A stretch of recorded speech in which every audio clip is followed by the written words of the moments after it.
Então, queridos irmãos, bom dia mais uma vez a todos, principalmente que chegaram nesse momento. Estamos com o estudo do livro Deserto das Nações e nesse momento vamos falar sobre o capítulo 57, que tem como tema Uma Coisa Te Falta. Gente, essa pergunta é para cada um de nós. O que está nos faltando, né? E conosco está o missionário Pedro Viana, aqui da ASPAR, com ele a palavra. Seja bem-vindo, irmão Pedro. Obrigado, bom dia para todos os irmãos que estão nesta sala online. Bom dia. Bom dia, graça e paz. Irmãos, esse assunto ele é baseado no livro de Marcos, Mateus e Lucas. E eu fiquei maravilhado porque a versão de Marcos é muito fiel ao Espírito de Profecia. Todos os parâmetros aqui da conversa que Jesus teve com esse jovem, Marcos relata fielmente, sem deixar faltar nenhuma vírgula. Eu fiquei maravilhado. Eu conheço a história no Evangelho de Lucas. Quando estou em estudo, eu uso mais o de Lucas. Mas eu vou migrar, eu vou passar agora a trabalhar com Marcos. Eu gostei imensamente. E um detalhe aqui no texto é que Jesus, ao sair do trabalho com as crianças ali que as mães trouxeram para ele abençoar, ao término daquele trabalho, então ele saiu com os discípulos e, em dado momento, esse jovem acompanhou, porque ele também estava ali presente no momento que Jesus estava abençoando as crianças. Ele aproveitou a oportunidade do término daquele evento e se ajoelhou em plena estrada. E ali causou impacto, né? Não só para os discípulos, mas as pessoas que estavam ao redor. E aqui eu gostaria de considerar o verso 17, que diz assim: quando Jesus saiu, correu para ele um homem que se ajoelhou diante dele e lhe perguntou: bom mestre, que farei para herdar a vida eterna? Jesus lhe perguntou: por que me chamas bom?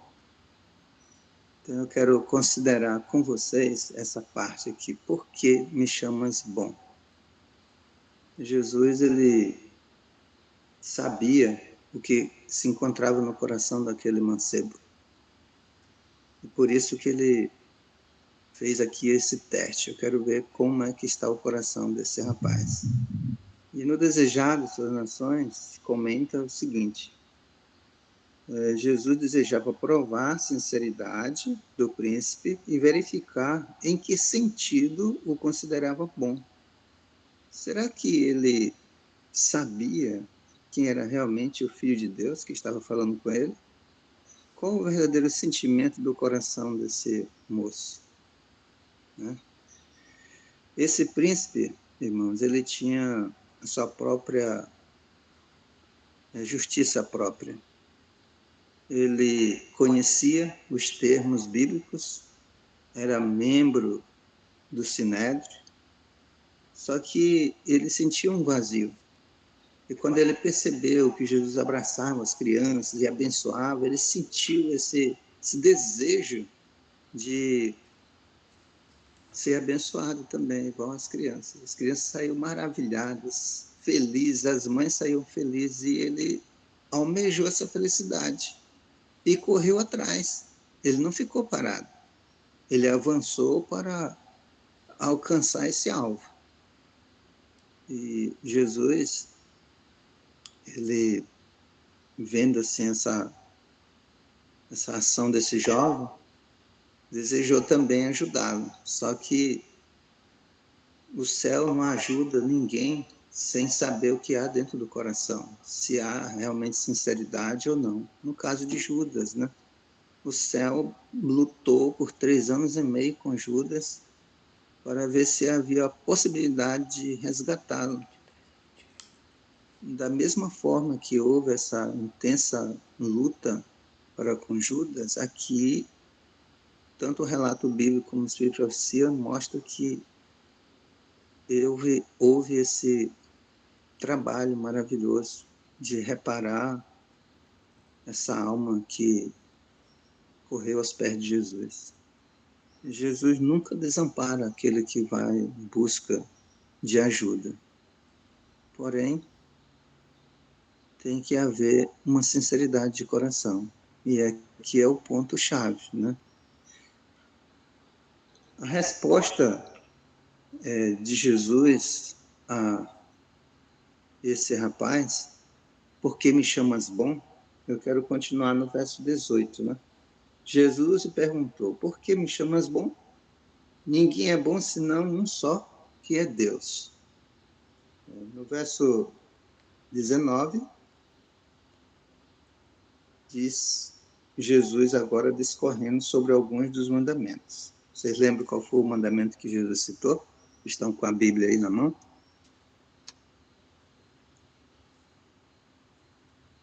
Um dos mandamentos, alguém quer citar um?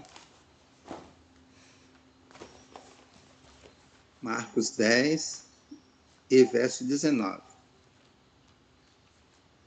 Vamos lá, quem é que é fiel na Bíblia aí? Tu sabes os mandamentos: não adulterarás, Não matarás, não matarás, não furtarás, não dirás falso testemunho, não defraudarás alguém, honra teu pai e tua mãe. Muito bem. Ele agora abre uma margem para que ele possa se encaixar. Olha, você quer realmente mudar de vida? Então fala o seguinte, guarde os mandamentos de Deus e você vai ser feliz para sempre. Irmãos, a resposta estava na ponta da língua do jovem. Vocês lembram qual foi a resposta, né? Vamos considerar? Verso 20. Ele, porém, lhe respondeu, mestre, tudo isso tenho guardado desde a minha juventude. Foi rápida a resposta ou não foi? Sim. Agora, não foi assim tão promissor essa resposta. Não houve uma resposta.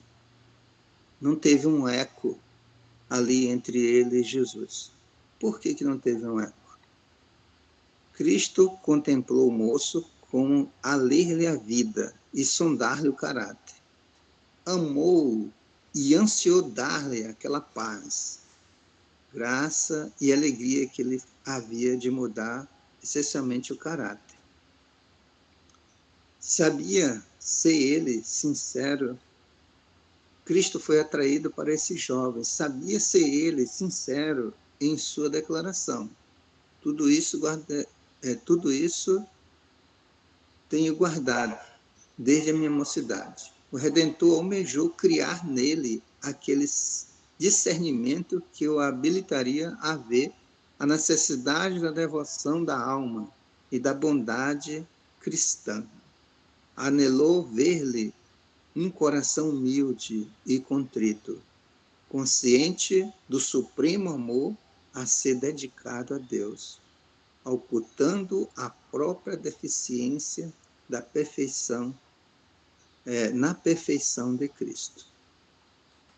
E Jesus, ele almejou que esse jovem mudasse de vida, que ele ocultasse aquele eu, aquele desejo de supremacia para com os bens e outros detalhes da vida, e ele abdicasse dessas coisas e realmente o seu caráter fosse limpo e dedicado ao serviço do Mestre. Jesus viu nesse príncipe algo maravilhoso.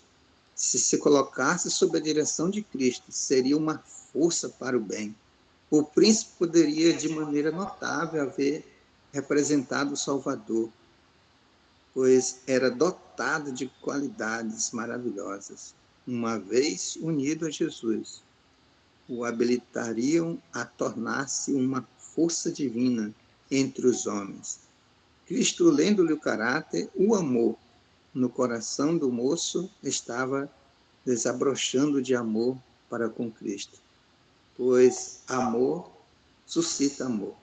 Jesus anelou vê-lo com um cobreiro seu, ansiou torná-lo semelhante a si próprio, um espelho em que se refletisse a semelhança divina.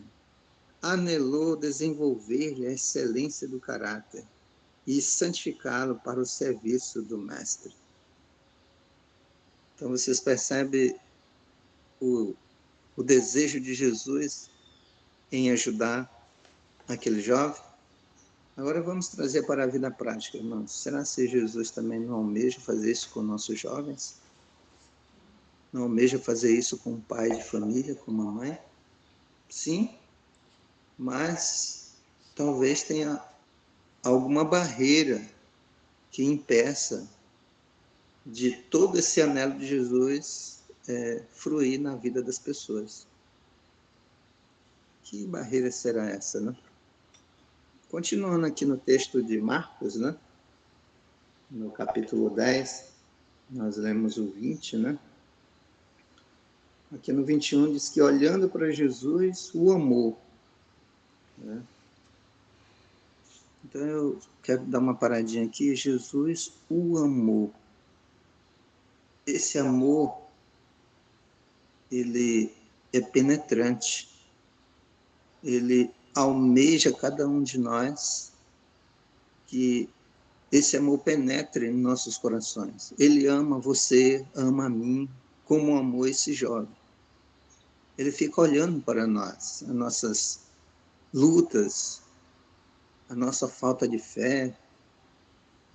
Por algum motivo a gente quer abandonar a igreja e etc. Mas Deus quer que nós entendamos que Ele está ali observando você, a mim, nos amando. É diferente do amor do mundo. Se o mundo olhar um erro em nós, o amor fica mareado. Aí já fica com aquela desconfiança. Só porque a pessoa fez um erro, ou dois, ou três. Mas Jesus é diferente. Não importa o que você faça. Ele continua ali a te observar, a te amar. Isso é maravilhoso. Deus amou o mundo de tal maneira que deu seu Filho unigênito. Se Deus amou, quanto mais o Filho que fez a obra, né? Ou seja, veio de coração. Então ele continua com esse amor maravilhoso, transbordante para os seres humanos. Mas, continuando o verso, diz assim: olhando para ele, Jesus o amou e disse-lhe: uma coisa te falta. E que coisa era essa que faltava nele? Faz o seguinte: vende tudo o que você tem, dai aos pobres e terás um tesouro no céu. Aí depois que você fizer isso, aí você vem e me segue como um bom discípulo, né? Irmãos, isso aqui foi um impacto na vida desse rapaz. Porque ele, quando deu a resposta, tudo isso eu faço desde a meninice, né? Eu guardo os mandamentos de Deus categoricamente. Mas aqui foi a pedra de tropeço na vida desse rapaz. Por quê? Porque aqui foi a soma, um novo esforo para saber se é realidade ou não. Vai e abdica de tudo que você tem aí que atrapalha o teu relacionamento comigo. E vem, meu jovem, segue-me. Irmãos, vamos ser sinceros. Tem muita coisa que está atrelada às nossas vidas, que tem causado essa separação entre nós e Jesus, como aconteceu entre Jesus e aquele jovem. Por quê? A leitura bíblica nos dá uma margem. Vamos analisar o verso. Então, no verso 22, mas ele, abatido por essas palavras, eu fiquei maravilhado quando eu li e reli essa parte. Ele ficou abatido. Quando Jesus falou, vai, vem, ele ficou abatido, moído, triturado. Por quê? Aí o relato do Espírito de Profecia diz o porquê. Cristo submeteu esse homem a uma prova. Chamou a escolher entre o tesouro celestial e a mundana grandeza. Era-lhes assegurado o tesouro celeste, caso seguisse a Jesus. Devia, porém, render o próprio eu, entregar à vontade a direção de Cristo. A própria santidade de Deus foi oferecida. Tinha o privilégio de tornar-se filho de Deus e cobreiro de Cristo do tesouro celestial, mas devia tomar a cruz e seguir o Salvador na vereda da abnegação. E o que esse jovem não fez e que Josué fez? Vocês lembram? Josué disse assim, esse relato está no capítulo 24, verso 15 de Josué. Escolher hoje a quem servais. Porém, eu e minha casa vamos servir ao Senhor. Vocês podem servir ao ídolos, balins, ou outras imagens de escultura, mas eu e minha casa vamos seguir esse aqui. O jovem teria que ter tomado essa decisão igual Josué. Esse ídolo que eu tenho, essas casas de aluguel, esse carro, essa fazenda, isso não vai me atrapalhar no meu relacionamento com Jesus. Ele não tomou essa decisão, por isso que ele ficou moído, ficou abatido. O texto de Marcos é fiel em relatar esse detalhe. Aqui no desejado, diz assim, queria o tesouro celestial, mas desejava igualmente a vantagem mundana. Ele queria os dois de uma vez. Entristeceu-se de que existisse essa condição. Queria a vida eterna, mas não estava disposto a fazer o sacrifício. O custo da vida eterna afigurou-se demasiado grande e ficou abatido, triste, porque ele possuía muitas propriedades, era um homem muito rico. Queridos irmãos, essa palavra, segue-me, vai, vende tudo que tem, segue-me. Ela ficou em vago. O homem não seguiu a Jesus. Antes deu as costas para Jesus. A minha pergunta é, você vai arriscar demasiadamente essa carga que nós levamos? Jó diz que quando a gente veio para esse mundo, a gente não tem roupa, não tinha bens.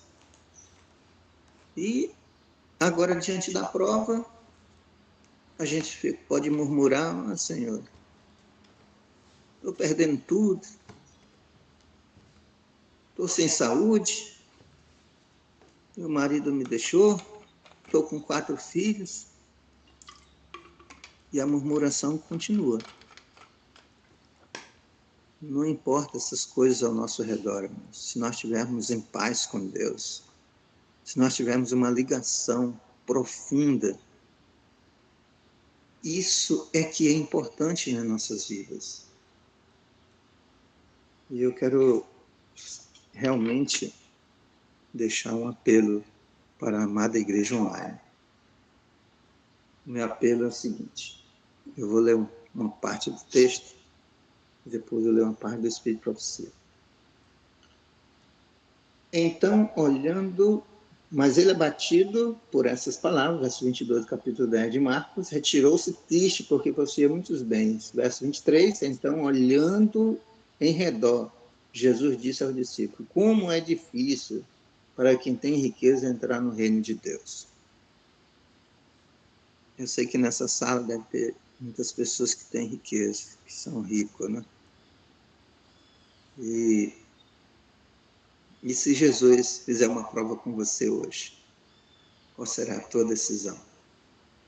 Aqui no Espírito de Profecia tem um detalhe, eu até grifei, vou dar uma olhada aqui no computador que está maior, diz assim: o trato de Cristo para com o jovem é apresentado como uma lição objetiva. Deus nos deu a regra de conduta que cada um de seus servos deve seguir. E a obediência à sua lei, não somente a obediência formal, mas a que penetra na vida e se demonstra no caráter. Deus estabeleceu sua norma de caráter para todos que quiserem tornar súdito do seu reino. Então Deus tem uma regra. Eu gostaria que a gente decorasse essa regra. Vocês não precisam clicar no seu microfone, mas eu gostaria que vocês falassem em voz alta, aí onde você está. Eu vou repetir o que tem no Espírito de Profecia e vocês repetem comigo.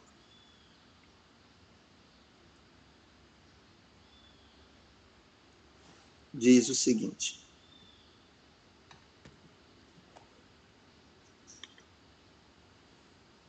Senhor, tudo quanto possuo e sou te pertence. Vamos de novo? Senhor, tudo quanto possuo e sou te pertence. Muito bem. Eu tenho certeza que vocês falaram. E aqui no Espírito de Profecia diz assim: unicamente os que se tornarem cobreiros de Cristo, só os que se disserem essas palavras: Senhor, tudo quanto possuo e sou te pertence, serão reconhecidos como filhos e filhas de Deus. Todos devem considerar o que significa desejar o céu e, todavia, voltar as costas em face das condições estabelecidas. Pensai no que significa dizer não a Cristo. Irmãos, o jovem falou não a Jesus. E quantas vezes nós estamos falando não a Jesus? Eu conheci um pastor Lorival, ele tinha um veículo. E ele falava para mim: irmão Pedro, você sabe por que eu comprei esse carro? Por quê, irmão? Diz aí, qual o segredo? É porque o nome dele me chamou a atenção, por isso que eu comprei ele. Vem aqui olhar o nome dele. Para ti. Analisa. Esse carro não é meu, é para ti. Então, tudo que somos e temos é de Jesus. Que Deus nos ajude, que possamos ter essa meta em nossas vidas. Amém.